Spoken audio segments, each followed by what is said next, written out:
হ্যাঁ নিশি বলো। আচ্ছা, তোমার সাথে কি আপু আমার আগে কোনো পরিচয় ছিল? না, কখনোই না। আচ্ছা, তুমি কালকে ওই যে চরিত্র খারাপ হিরো আলমের পোস্ট দেখে তুমি আমাকে মেসেঞ্জারে নক দিছো না? হ্যাঁ হ্যাঁ হ্যাঁ, তোমার সাথে আগে পরে হ্যাঁ। কোনোদিন তো আমার কোনো কথা হয় নাই।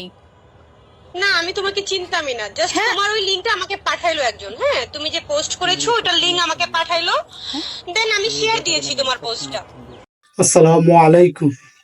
আবার নতুন একটা ভিডিও নিয়ে আসলাম। তো ভিডিওর শুরুতে কিছু আংশিক অংশ দেখালাম, বিস্তারিত দেখতে থাকুন। আর দয়া করে আমার চ্যানেলটি সাবস্ক্রাইব করে দিয়ে আমার পাশে থাকবেন, আমি যেন আরো নতুন নতুন ভিডিও নিয়ে আপনাদের সামনে আসতে পারি। তা আমি আর কথা বাড়াবো না, ভিডিওটি দেখতে থাকুন।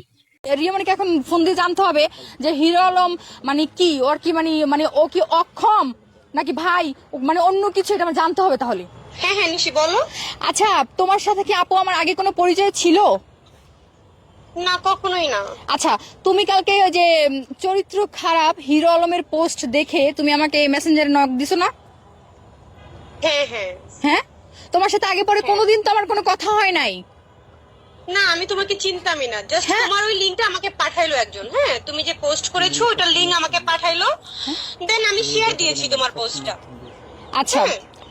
তো এখন এখন আমাকে এখানে প্রশ্ন করা হয়েছে যে হিরো আলমের বউ থাকে না কেন। আমি বললাম যে হিরো আলমের যদি চরিত্র ঠিক থাকতো তাহলে আর বউ ঠিকই থাকতো, কারণ পাঁচটা মেয়ে কখনো খারাপ হয় ওর না। বউ না থাকার, শোনো, ওর বউ না থাকার শুধুমাত্র একটাই কারণ, ওর ওর চরিত্রটা নোংরা।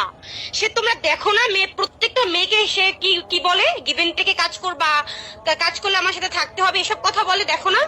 এটাই আবার আমি অনেক মেয়ে বলছি। বলে তাকে, শোনো, আমাকে একজনে একটা মেয়ে একটা স্ক্রিনশট দিয়েছে, মেয়েটা বলতেছে যে আপনি আচ্ছা আপু, পারেন তাহলে দাঁড়াও, একটু পরে কল দিচ্ছে, ওয়েট দাঁড়াও। এখন যারা হিরো আলমের বউ হইতে চায় নতুন কইরা, আমি বলবো যে তাদের মাথায় মনে হয় সমস্যা আছে ভাই। তারা তাদের ভাইরাল হওয়ার ধান্দা ঢুকছে মাথায়, নেশা ঢুকে গেছে ভাইরাল হওয়ার। আমি আইনের আশ্রয় এই জন্য নেইনি কারণ হিরো আলম যেহেতু আমার সাথে কাজ করছে, তাকে আমি একটাবার সুযোগ দিছি। কিন্তু সে নত না হয়ে কি করছে, আমার বড় বড় ভাই ব্রাদার যে আমার ডিরেক্টর আছে তাদের কাছে কি করছে, ফোন দিয়ে থ্রেট করছে। আর যে সে যদি এই পোস্ট ডিলিট না করে তাহলে আমি তার খোলামেলা ভিডিও পোস্ট করব, পাবলিক করব। করলো না কেন? ওই যে চরিত্র খারাপ হিরো আলম যদি পারে এডিট কইরা সুন্দর করে বসাইয়া যদি বানাইয়া নিয়ে আসতে পারে, ও আনুক। কিন্তু আমার কোনো ভিডিও নাই। 25 কোনটা এডিট কোনটা রিয়েল এটা মানুষ বুঝে ভাই। যাদের চোখে কালা চশমা পরা তারা বুঝবে না, অরিজিনাল কোনটা ফেক কোনটা সেটা বুঝবে। তো ঘটনা হয়েছে এই যে কিছুক্ষণ আগে যে হিরো আলমের সাথে ফোনে আমার কন্টাক্ট হইলো, তো আমাকে আপনাদের সবার সামনে তো দেখলেন যে হিরো আলম আমাকে কথা বলার কোনো চান্স দিল না। সে এক লাগাচ্ছে কথা বললো তো বললো বললো, কিন্তু আমাকে কোনো সুযোগ দিল না। কেন দেয় নাই? হিরো আলম কেন আমাকে কথা বলার সুযোগটা দিল না? কারণ সে অপরাধ, অপরাধ করছে, সে সে অপরাধী। আমি চাই হিরো আলম আমার সামনে এভাবে দাঁড়ায়া সে মানে মিডিয়ার সামনে মুখ খুলুক। আচ্ছা, আমি তো হিরো আলমের বউ না, আর আমি তো হিরো আলমের সাথে বেড শেয়ার করি না বা গিভেন টেকে যাই নাই।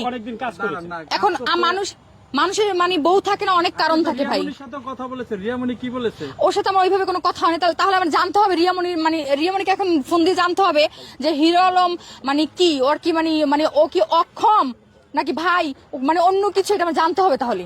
না, আমি এখন তো ফোন দিব না কাউকে, পার্সোনাল কাজ করতে পারে মানুষ। তো ঘটনা হয়েছে, আমি বলি মানে বউ শোনেন, টাকা পয়সা শারীরিক চাহিদা এগুলো কোনো কিছু না ভাই, মেন না।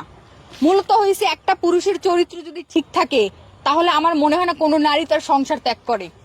ধন্যবাদ ভিডিওটি দেখার জন্য। আর আমার চ্যানেলটি সাবস্ক্রাইব করে দিয়ে আমার পাশে থাকবেন দয়া করে।